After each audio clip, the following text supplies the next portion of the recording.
ये कहानी एक टीचर अंजलि की है। वह 5वीं कक्षा के बच्चों को पढ़ाती थी। वह जब भी कक्षा में जाती थी तो कहती थी आई लव यू ऑल, लेकिन जब वह आई लव यू ऑल बोल रही होती थी तो उन्हें पता होता था कि वह झूठ बोल रही है, क्योंकि कक्षा में एक बच्चा था जिससे उन्हें नफरत थी, क्योंकि वह गंदे कपड़े पहनता था। उसके जूते गंदे रहते थे, शर्ट की कॉलर गंदी होती थी, उसका ध्यान कक्षा से बाहर रहता था।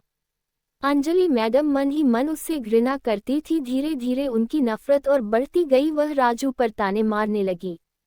जब वर्ष के बीच में प्रोग्रेस एग्जाम हुआ तो राजू के ग्रेड्स बहुत ही कम आए। अंजलि मैडम पहले से ही राजू से नफरत करती थी, इसलिए उन्होंने राजू के घर वालों के लिए एक पत्र लिखा जिसमें उन्होंने राजू के चरित्र को जाहिर करने के लिए कई प्रकार की गलत बातें भी लिखी, क्योंकि वह मन ही मन राजू से नफरत करती थी।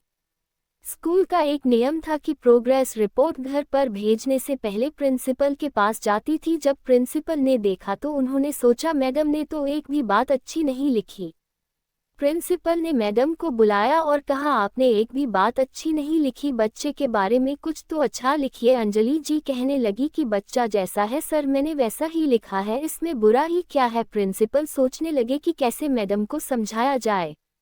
उन्होंने कर्मचारी को बुलाया और कहा कि जो राजू की पुरानी क्लास की प्रोग्रेस रिपोर्ट्स हैं उनको आप अंजलि मैडम की टेबल पर जाकर के रख दीजिए।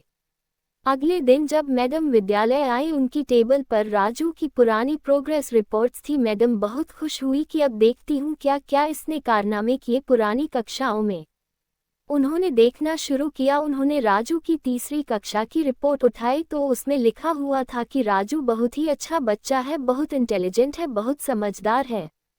चौथी कक्षा की रिपोर्ट उठाए, उसमें लिखा हुआ था कि आजकल राजू का ध्यान पढ़ाई में कम लगता है क्योंकि उसकी मां को कैंसर डिटेक्ट हुआ है और वह आखिरी स्टेज में है। राजू अपनी मां के लिए चिंतित है, उसका ध्यान अब पढ़ाई में नहीं लग रहा है। रिपोर्ट के आखिरी में हेड मास्टर का एक कमेंट था कि अब राजू की मां इस दुनिया में नहीं रही।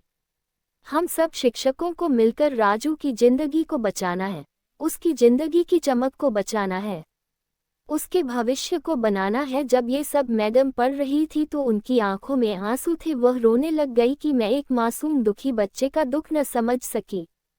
जब वो कक्षा में गई तो उन्होंने फिर से कहा आई लव यू ऑल, लेकिन एक बार फिर से वह झूठ बोल रही थी, क्योंकि अब की बार उनके मन में राजू के लिए बहुत सारा प्यार था, बाकी बच्चों के लिए कम था। उस दिन के बाद से उन्होंने राजू पर बहुत ज़्यादा ध्यान देना शुरू किया, उसकी पढ़ाई को लेकर के उसे समझाना शुरू किया, उसका ख्याल रखना शुरू किया। 5वीं कक्षा का जब रिजल्ट आया तो राजू ने कक्षा में टॉप किया। 5वीं तक का स्कूल था, उसके बाद बच्चों को दूसरे स्कूल में जाना। आखिरी दिन बच्चे शिक्षक के लिए तोहफे लेकर आए था। राजू अंजलि मैडम के लिए एक गिफ्ट लाया पर पैकिंग नहीं थी। मैडम ने उस गिफ्ट को खोला तो उसमें छोटी सी परफ्यूम की बोतल और एक कंगन था। मैडम ने कंगन पहन लिया और परफ्यूम भी लगाया ताकि राजू खुश हो सके।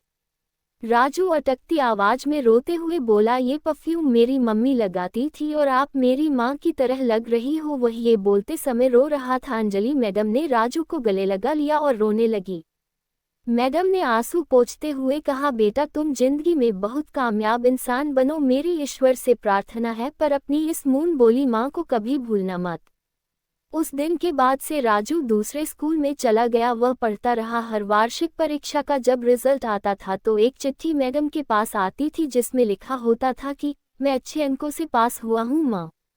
बहुत सालों के बाद अंजलि मैडम जब रिटायर हो चुकी थी तब उनके घर पर एक शादी आमंत्रण पत्र आता है जिस पर नाम IAS राजू श्रीवास्तव लिखा था। वह राजू की शादी का कार्ड था।